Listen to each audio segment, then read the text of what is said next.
स्वागत आहे आपल्या नवीन व्हिडिओमध्ये. तर मागच्या व्हिडिओमध्ये तुम्ही बघितलं की आपण ब्रेड कसं बनवतो दाखवलं आपल्या बेकरीमध्ये. तर आज आपण दाखवणार आहे की वडापावची पाव घालतो किंवा मिसळ संघ ते तुम्हाला दाखवणार आहे कसं बनतात ते. तर आपल्या बेकरीमध्ये ह्या बंडेवाडीने माध्यमातून आपण लादी तयार करतो, तर तो दाखवतो कसं बनतात. तर हे बघा आपण पद्धतीने पीठ मळून घेतो, त्याला डफ मेकिंग म्हणतात.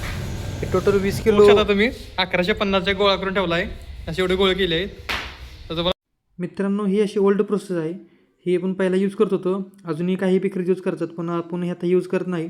आपल्याकडे डायरेक्ट आता रोलिंग मशीनच आहे. चला तुम्हाला पुढे दाखव. मित्रांनो अशा प्लेट्स आहेत, तुम्हाला मग असे दाखवलं ना ते वजन करून ते ह्याच्यावरती ठेवायचं आणि गोल प्लेन सर्कल करून घ्यायचा. हे बघा हे असं गोल त्याला थापून घेतलं सर्कलमध्ये.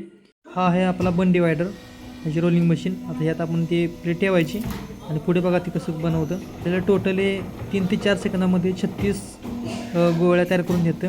तुम्हाला दाखवतो. हे बघा टोटल 36 वेळा त्यानं तयार करून द्यायचं आपल्याला. ह्या डायरेक्ट आपल्याला नुसता प्लेटमध्ये ठेवायचे आहे आणि आपला प्लेटमध्ये ठेवायचे आणि हा आपला आता रेडी झाला आहे टोटल 40 ट्रेचा एक रॅक.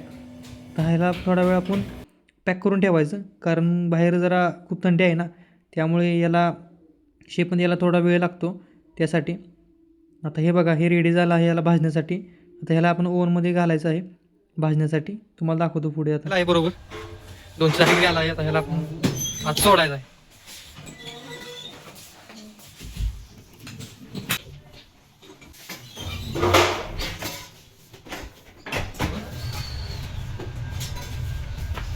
बघू शकता ह्याला बरोबर 16 मिनिट लागतात आणि 210 ते 13 डिग्रीमध्ये टेम्परेचर आहे. तुम्हाला दाखवतो थोड्या वेळानंतर कसं होतं. फायनली आपलं पाव रेडी झालं आहे सगळं. आता याला आपण थोडं थंड करायचं. बघा टोटल 80ला तयार झालं आहे. त्याला थंड करून आता त्याला पॅकिंग करायचं आहे. आता हे मार्केटमध्ये जाण्यासाठी रेडी आहे. याच्या पुढे आपली असले रिलेटेड व्हिडिओ येणार आहेत, प्लस आपले daily blogging and various videos आपण या चॅनलवरती टाकतो. तर आपल्या चॅनल सबस्क्राईब करा आणि यासारखे सेम म्हणजे आपले बाकीचे प्रोडक्ट आहेत ना त्याचे पण व्हिडिओ मी टाकणार आहे. तर पाहण्यासाठी आपल्या चॅनल सबस्क्राईब करा, लाईक करा, शेअर करा.